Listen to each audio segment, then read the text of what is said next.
Assalamualaikum warahmatullahi wabarakatuh. Selamat pagi, salam sejahtera untuk kita semua. Pada pertemuan kali ini di mata kuliah Ekonomi Sumber Daya Alam dan Lingkungan yang diampu oleh Bapak Dr. Idris MSI dan Ibu Israyani SEMSE, kami dari kelompok 3 akan mempresentasikan materi mengenai efisiensi alokasi sumber daya alam dan analisis lingkungan.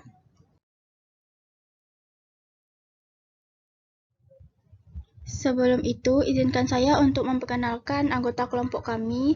Yang pertama, Ahmad Fauzi Hakiki Rangkuti, NIM 200600029, dan saya sendiri, Anissa Naswana Tania, NIM 200600031. Adapun pokok bahasan pada materi kali ini, yang pertama, efisiensi alokasi sumber daya yang terdiri dari efisiensi ekonomi statis, efisiensi dinamis, dan efisiensi sosial. Yang kedua, analisis biaya dan benefit bagi kebijakan publik, terdiri dari konsep perbaikan Pareto potensial, penerapan cost benefit analysis atau CBA, dan beberapa isu penting dalam penerapan cost benefit analysis.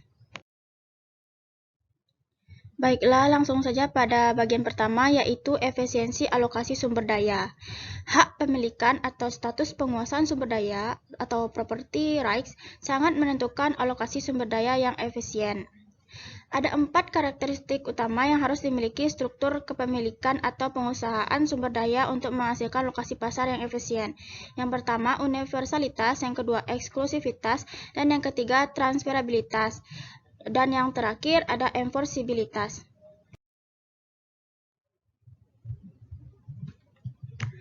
Efisiensi sumber daya adalah bagaimana menciptakan penggunaan sumber daya terbaik untuk memaksimalkan kesejahteraan masyarakat.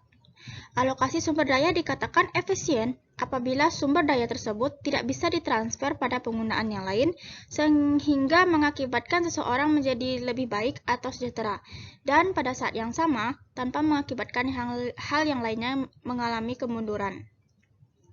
Keberhasilan sistem pasar dalam alokasi sumber daya yang efisien bergantung pada maksimasi kepentingan individu atau self-interest pelaku utama ekonomi, yaitu terdiri dari produsen dan konsumen.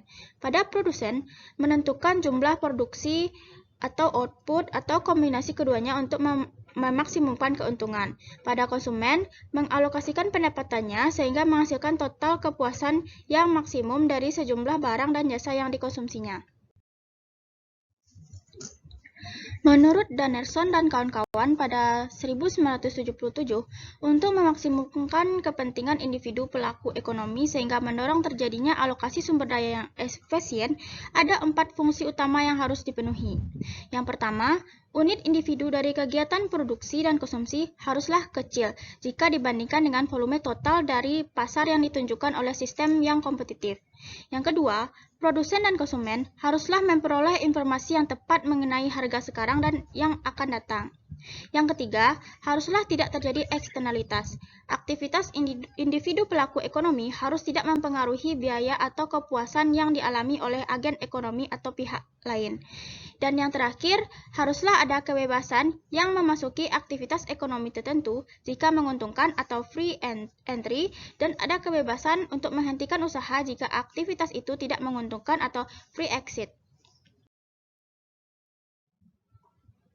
A. Efisiensi ekonomi statis atau static efficiency atau disingkat dengan ES. ES sangat berguna dalam membandingkan alokasi sumber daya tempat faktor waktu tidak berpengaruh. ES adalah kriteria ekonomi normatif pertama untuk memilih di antara beragam lokasi ekonomi yang terjadi pada titik yang sama pada waktu tertentu. Suatu alokasi sumber daya dikatakan memenuhi syarat kriteria efisiensi jika keuntungan bersih dari penggunaan dan alokasi sumber daya tersebut maksimum.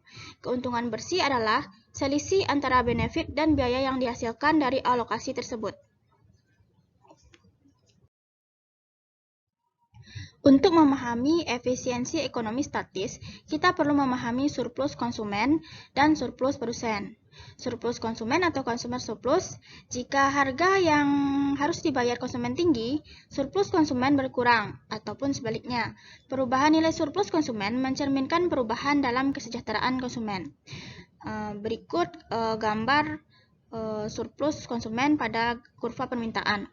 Surplus atau keuntungan bersih konsumen adalah daerah di bawah kurva permintaan dikurangi dengan daerah yang merupakan biaya yang dibayar konsumen, yaitu daerah di bawah garis harga P0 atau P1.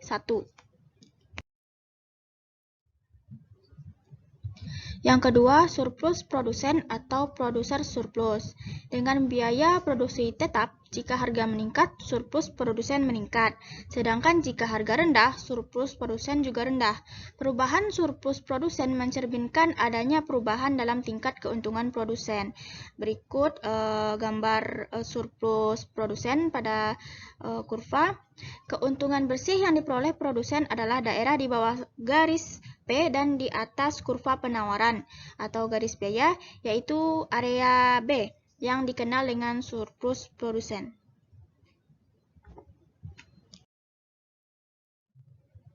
Yang ketiga, keuntungan bersih. Keuntungan bersih dimaksimumkan oleh alokasi pasar yang sama dengan penjumlahan antara surplus konsumen dan surplus produsen. Pada gambar 4.3 menggambarkan bagaimana alokasi sumber daya yang efisien tercapai. Total benefit bersih adalah daerah di bawah kurva permintaan dan di atas kurva penawaran, yaitu daerah FGC. Biaya marginal sama dengan benefit marginal sebagai syarat terjadinya benefit bersih yang maksimum atau kondisi adaptasi sumber daya yang efisien statis. Optimalisasi Pareto menyatakan bahwa optimal Pareto tercapai jika tidak ada pengaturan alokasi lain yang bisa memberikan benefit pada beberapa orang tanpa memberikan dampak merugikan paling tidak pada satu orang. B. Efisiensi dinamis atau dynamic efficiency atau ED. ED berkaitan dengan biaya dan keuntungan serta faktor waktu atau juga dikenal dengan efisiensi antar waktu atau intertemporal efficiency. ED sangat bermanfaat untuk alokasi sumber daya karena waktu sangat menentukan efisiensi antar generasi. Untuk memahami ED, perlu diketahui cara menghitung nilai sekarang dari alokasi sumber daya. Berikut formulanya, di mana PV atau present value, BN merupakan nilai sekarang dari suatu keuntungan bersih yang diterima dari N tahun B, dan R yaitu tingkat bunga atau interest. Aspek penting yang harus dipertimbangkan adalah tingkat bunga, karena tingkat bunga digunakan untuk menghitung nilai bersih sekarang dari manfaat dan biaya yang akan datang. Semakin tinggi bunga, produsen semakin didorong untuk mengeksploitasi sumber daya yang besar dalam jangka pendek untuk memperoleh tingkat keuntungan yang tinggi pada jangka pendek. Sebaliknya, tingkat bunga yang rendah, perusahaan memilih untuk memperoleh keuntungan dalam jangka panjang. Berikut ini merupakan efisiensi alokasi sumber daya dinamis secara grafis. Penjelasan materi selanjutnya akan dilanjutkan oleh rekan saya, Fauzi. Selanjutnya, efisiensi sosial. Mengacu pada teori ekonomi kesejahteraan, dari sudut pandang masyarakat, produksi berada pada tingkat yang efisien ketika benefit marginal sama dengan biaya produksi marginal, yang mencerminkan maksimum benefit pada kondisi pada pasar persaingan sempurna, yaitu yang pertama, biaya privat dan biaya sosial. Dalam analisis ekonomi dan kebijakan lingkungan, selain biaya privat dan biaya eksternal juga harus dihitung, sehingga biaya sosial sama dengan perhitungan biaya totalnya sebagai berikut, dengan rumus biaya sosial sama dengan biaya privat ditambah dengan biaya eksternal atau lingkungan. Benefit profit dan benefit sosial. Dari sisi benefit, hal yang harus dipertimbangkan adalah benefit privat dan benefit eksternal dari perubahan lingkungan. Nilai eksternal diestimasikan dengan menggunakan metode valuasi kontingen untuk menghitung nilai yang akan dibayar masyarakat jika pasar untuk barang itu tersedia. Dua unsur yang harus diperhatikan dalam estimasi benefit menurut Tintenberg yaitu sebagai berikut. Yang pertama, dampak primer versus dampak sekunder. Yang kedua, benefit yang bisa diukur nilai moneter dan benefit yang tidak bisa diukur dengan nilai moneter. Yang ketiga, benefit sosial bersih. yaitu dalam efisien benefit bersih sosial. Yang dimaksud adalah net benefit sosial sama dengan benefit sosial dikurang. Selanjutnya bagian 2, analisis biaya dan benefit bagi kebijakan publik. Analisis dan manfaat CBA merupakan analisis untuk membantu membuat keputusan publik yang dilakukan dari sudut pandang masyarakat daripada keuntungan perusahaan tertentu. CBA dilakukan untuk kebijakan-kebijakan dan program yang mempunyai tipe output yang memiliki pasar seperti perbaikan kualitas lingkungan. CBA memiliki dua jenis kepentingan dalam penerapannya. Yang pertama, bagi para praktisi ekonomi yang berada dalam lembaga pemerintah dan non-pemerintah yang mengembangkan teknik. Dan yang kedua adalah bagi kalangan politisi dan pegawai pemerintah yang telah mengeset aturan dan prosedur penggunaan untuk pengambilan keputusan publik. A. Konsep perbaikan Pareto potensial. Suatu alokasi dikatakan terjadi peningkatan Pareto atau Pareto improvement jika suatu perubahan mengakibatkan paling tidak ada salah satu anggota masyarakat menjadi lebih baik dan tidak ada satupun anggota masyarakat yang mengalami kemunduran atau rugi. Perbaikan Pareto masyarakatkan bahwa perubahan dalam kesejahteraan orang harus diukur oleh keinginan untuk membayar suatu sejumlah uang yang ingin dibayar untuk benefit proyek tersebut dan jumlah yang ingin diterima sebagai kompensasi bagi kerugian yang ditimbulkan terhadap masyarakat. Analisis biaya dan manfaat adalah aplikasi dari teori alokasi sumber daya yang merupakan isi utama dari kajian ekonomi kesejahteraan, sehingga dasar dari analisis merujuk pada proposisi sentral analisis ekonomi kesejahteraan. Dalam kajian ekonomi kesejahteraan, terdapat dua proposisi utama yang menjadi tujuan dari dilaksanakan suatu proyek atau kebijakan. Yang pertama, peningkatan dari atau perbaikan Pareto terjadi jika beberapa pengaturan, kembali atau realokasi sumber daya ekonomi menyebabkan seseorang atau orang-orang menjadi lebih baik tanpa menyebabkan seorang pun menjadi lebih jelek atau menjadi lebih rugi. Yang kedua, perbaikan distribusi terjadi jika terdapat kenyataan bahwa distribusi yang terjadi merupakan teori lokasi sumber daya atau pengaturan kembali ekonomi tersebut sebagai suatu peningkatan. Dengan catatan, analisis CAB didasarkan pada eksistensi suatu tujuan efisiensi sosial dari kebijakan publik. Jika mengimplementasikan bahwa proyek atau kebijakan dievaluasi dan diterima atau ditolak. B. Penerapan CAB. Tujuan penggunaan CAB adalah untuk memaksimumkan benefit bagi masyarakat secara keseluruhan, bukan per orang atau perusahaan tertentu.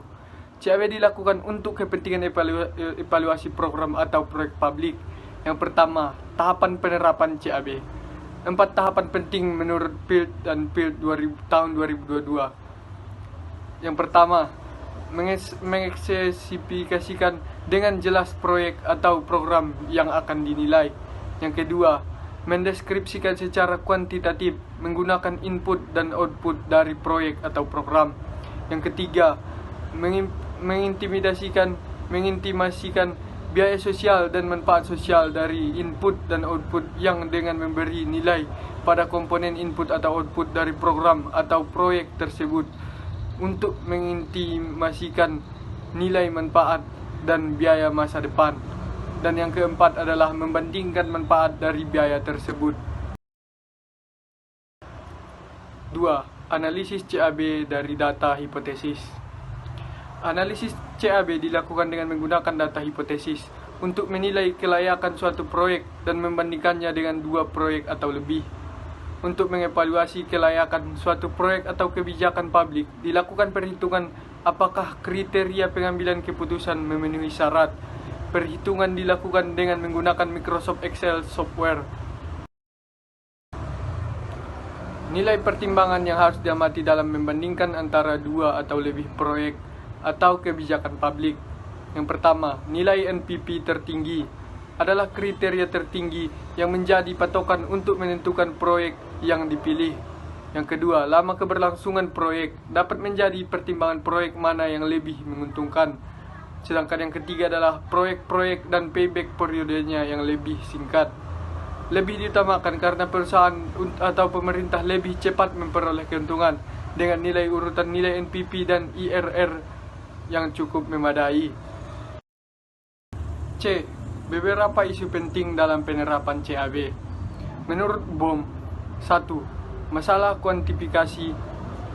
Jika proyek menimbulkan dampak eksternal, jika positif maupun negatif, dampak tersebut harus dimasukkan ke dalam unsur biaya dan benefit. Yang kedua, masalah valuasi. Valuasi unsur benefit bisa berupa barang-barang konsumen dan barang-barang produsen. Bagi proyek investasi pemerintah, perhitungan benefit seperti itu tidaklah cukup. Valuasi biaya proyek berkaitan dengan biaya dan yang digunakan untuk pembelian input dan dampak eksternal negatif yang disebabkan oleh proyek. 3. Harga bayangan. Analisis CAB bisa jadi harus menggunakan dalam hitungannya beberapa valuasi yang tidak diambil langsung dari harga-harga pasar. Banyak proyek mengharuskan membeli input dari luar negeri karena barang tersebut dibeli dengan menggunakan mata uang asing. Maka akan lebih tepat jika mata uang tersebut dipandang sebagai input ketimbang barang itu sendiri. Yang keempat, masalah discounting. Discounting adalah suatu teknik yang digunakan untuk membandingkan biaya dan benefit yang terjadi pada titik waktu yang berbeda. Ada 4 indikasi umum yang tentang discounting penggunaan sumber daya massa yang akan datang. Yang pertama, memperlakukan anak cucu yang belum ada sebagai masyarakat pada saat sekarang. Yang kedua, membatasi perhatian pada aspek-aspek dari kegiatan. Yang ketiga, konsumsi yang berlebih saat menghalangi pemborosan di masa yang akan datang. Yang keempat, hubungan tingkat bunga perlu dijelaskan menggunakan tingkat suku bunga real atau nominal. 5. Mempertimbangkan risiko. Analisis risiko meliputi penilaian risiko yang terkait dengan mengkaji dari mana potensi risiko muncul. Valuasi risiko yang terkait dengan kajian memberikan nilai moneter terhadap risiko tersebut. Manajemen risiko yang berkaitan dengan kajian bagaimana kebijakan yang berbeda mempengaruhi tingkat risiko lingkungan terhadap pihak yang terkena dampak. Dan yang terakhir adalah isu-isu distribusi. Sekian yang dapat kami sampaikan dari kelompok 3. Apabila ada kekurangan dan kesalahan kami memohon maaf. Assalamualaikum warahmatullahi wabarakatuh.